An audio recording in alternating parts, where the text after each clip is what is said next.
Monsoon began in Kerala.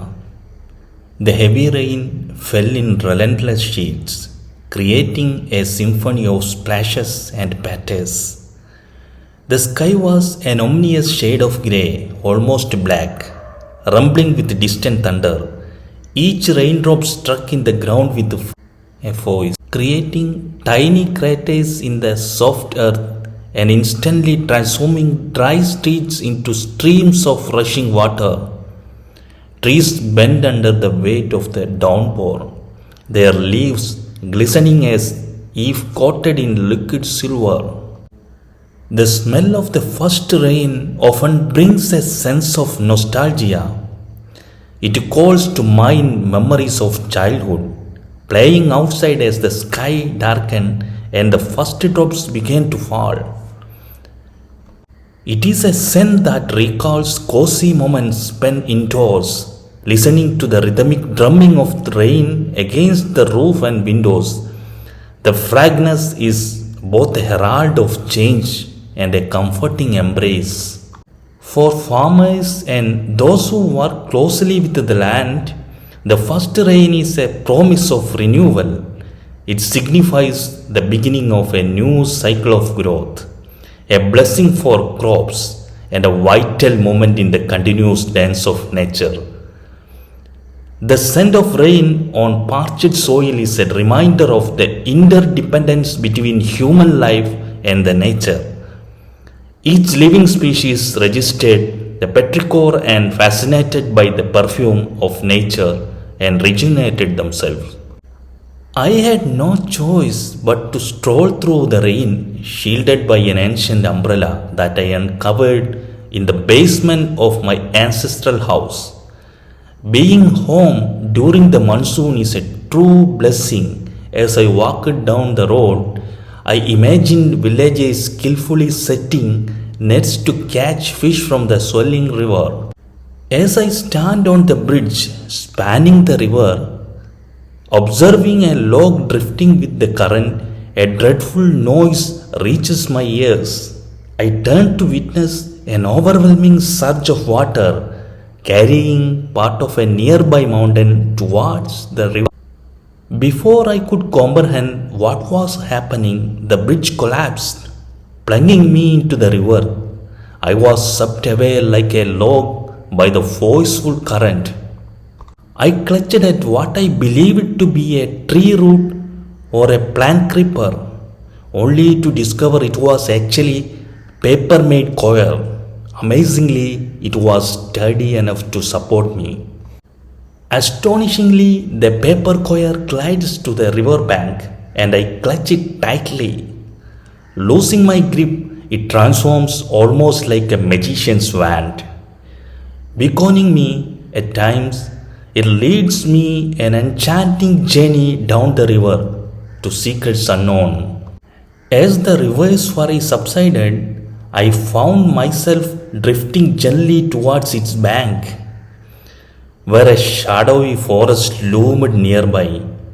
There I read the next on the paper vine inscribed, "The Covenant of Water." Instantly, an eerie chill raced down my spine. Nestled among the towering trees of the forest, my eyes caught sight of a three-story structure. Curiosity beckoned me closer, and to my amazement, I discovered the building wasn't crafted from bricks but from books. Each brick showcased the title, "The Covenant of Water." I recalled a witty comment I made in a tabloid newspaper about how the covenant of water is so thick it could be used as bricks to build a house. And here I am looking at the three-story building constructed entirely with those books. In the castle's exterior hallway, with the sky glow from lightning, I witnessed Tamburan instructing Shamuel to prepare for planting tapioca the following day. As I gazed upon Jojo's happily interacting with his big Amachi, the girl adorned in traditional clothing, a haunting memory of Jojo's untimely demise near a murky pit came flooding back to me. As I leisurely wandered through the ground floor hallway, a young girl suddenly emerged from the staircase and beckoned me up to the first floor. While chatting with her, I soon discovered that she was none other than Baby Mole, a unique individual who will forever remain a child due to a rare medical condition. I am deeply cherished and loved by her pure and innocent nature. Bending down towards her, I placed a tender kiss on her forehead. She remained motionless, resembling a doll, gently grasping onto my hand. Out of the blue, the memory of her beautiful monsoon dance in Parambil flooded my mind, and I couldn't resist but ask her to share a couple of her dance moves if she was up for it. Her cheeks flushed with color like a vibrant hibiscus flower, and smile of pure delight spread across her face. Guiding me to the balcony adorned with lanterns, she clapped her hands. Suddenly, a troupe of female dancers appeared on the balcony, creating a scene straight out of a Bollywood film. With another car, the heavens opened up and rain poured down like a waterfall from the sky to the earth below. In the midst of the downpour, she clapped a third time, and everyone joined in a joyful dance, moving in perfect harmony to the rhythm. I witnessed a magnificent sight of an elephant gracefully dancing by the edge of the forest amidst the dazzling flashes of lightning from above. It may very well be the same majestic creature that would occasionally visit Parambil. The dance came to a halt as Baby Mole bowed to the earth and the troop disappeared from view. The pouring rain turned into a light drizzle. Baby Mole extended her hand to me and said, "I am craving that inji mutai. I have always been fond of chewing ginger candy, known as inji mutai, and I always have some in my pocket." I quickly searched my pocket and pulled out a packet, handing it to Baby Mole. A smile of pure joy lit up her face. Observing Philippos in the first floor office, deeply engrossed in writing, I made sure to stay silent as I didn't want to disturb him. Soon after, I caught sight of the Scottish doctor Digby lingering in the corridor and giving me an unwelcoming glare. It reminded me of my critique in a book review where I labelled Scottish Dr. Digby and the Swedish Dr. Rune as unnecessary foreign characters, providing reasons to support my claim.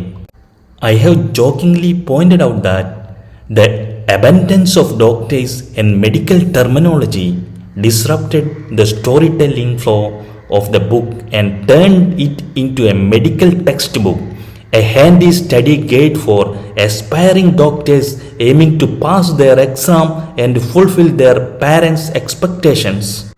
A bookshop owner later informed this book in demand as medical students want to read it apart from book readers. While conversing with Baby Mole, the familiar girl from the ground floor gracefully ascended to the first floor to serve food to Baby Mole. Despite her mature age and increased level of authority, she remained kind towards everyone. She extended a dinner invitation to me as I observed Shamuel and Jopan delightfully working in the cellar on the first floor. During the Maraman convention, the miraculous recovery of a previously deaf individual known as the Potten caught my attention as he suddenly appeared in the corridor of the side room.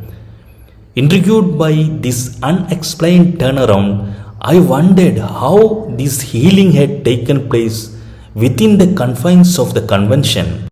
In Kerala, there is no shortage of fraudulent godmen who deceive innocent people for financial gain, many of whom have been exposed for their deceitful practices. The young man, Potten, who professed to have regained his hearing at the convention, attempted to persuade me of his newfound ability.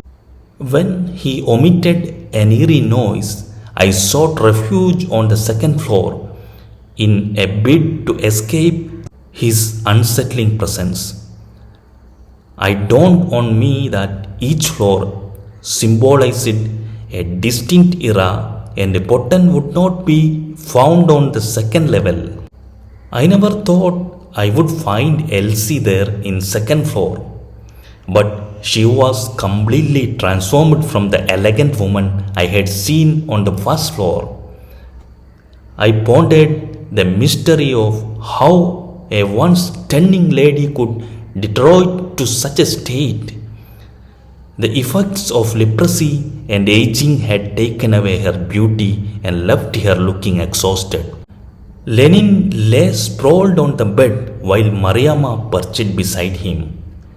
My mind immediately flashed back to the conference I had attended, rebelling against the government's action in Wayanad after the tragic riot that claimed the life of indigenous people. Even though I was simply a concerned individual, not affiliated with any extremist groups, I had still faced brutal violence just for standing up for justice at a convention in Sultan Batheri nearby Wayanad. In each generation, a drowning has been a hidden curse for Parambil family, but Mariamma and her team discovered that it is actually a neurological disorder. I jotted down in my journal that science has been unveiled a centuries old mystery, and rather than fear or dread, celebrate this revelation. These unique conditions and curses should be explored through the lens of science, as it an essential component of our civilization. An Indian doctor wearing a uniform stained with blood approached and instructed me to lie down by the table for a neurological surgery to uncover the secret condition of myself and my ancestors. He pulled surgical instruments from his pockets and called out for assistance. As he advanced with a syringe filled with some kind of medicine, fear overtook me and I backed away. I let out a loud cry as I slipped and tumbled from the second floor. Tumbling off the bed, I hit the floor with a resounding thud, prompting my sister, who was sleeping in a nearby room, to come and investigate the source of the ominous commotion.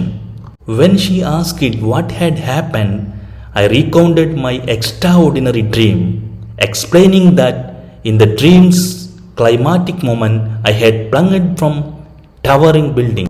As I gazed at the bookshelf, my eyes fell upon book The Covenant of Water. Raindrops drummed against the window pane and the sky was alive with thunder and lightning.